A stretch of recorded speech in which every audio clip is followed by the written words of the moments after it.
தாய் தமிழ் உறவுகளுக்கு வணக்கம். பாமக மூத்த தலைவர் தமிழக வெற்றி கழகத்தில் இணைந்தார்.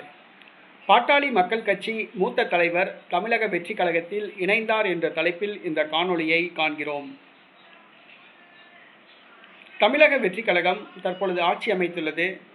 திமுக, அதிமுக, காங்கிரஸ், பாரதிய ஜனதா கட்சி, பாட்டாளி மக்கள் கட்சி, தேமுதிக, விடுதலை சிறுத்தை கட்சி, கம்யூனிஸ்ட் கட்சி உள்ளிட்ட கட்சிகளை சார்ந்த பலர் தங்களது கட்சிகளில் இருந்து விலகி தமிழக வெற்றி கழகத்தில் இணைந்து வருகிறார்கள்.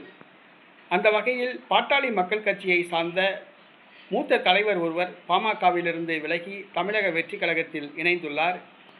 அது அன்புமணிக்கு மிகப்பெரிய அதிர்ச்சியை கொடுத்துள்ளது. சென்னையை சார்ந்தவர் வடசென்னை மாவட்ட செயலாளர் லயன் கோபால். இவர் வடசென்னை பாமக முகமாக இருந்தவர். சென்னையில் பாமக கட்டமைத்தவர் இவர்தான். தற்பொழுது லயன் கோபால் மாவட்ட செயலாளர் அவர்கள் பாட்டாளி மக்கள் கட்சியிலிருந்து விலகியுள்ளார்.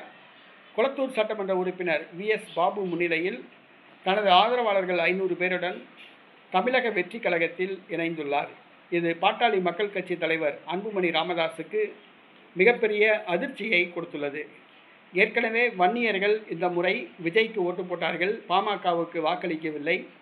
தற்பொழுது பாமக பொறுப்பாளர்கள் பலரும் தாவேகாவில் இணைந்து வருவது பாட்டாளி மக்கள் கட்சிக்கு ஒரு பின்னடைவை ஏற்படுத்தியுள்ளது. இனிமேல் வருங்காலத்தில் பாமகவின் வாக்குகள் தமிழக வெற்றி கழகத்தால் அபகரிக்கப்படக்கூடிய ஒரு சூழ்நிலை ஏற்பட்டுள்ளது. அன்புமணி ராமதாஸ் எவ்வாறு அதனை தடுக்கப் போகிறார் என்பது தெரியவில்லை.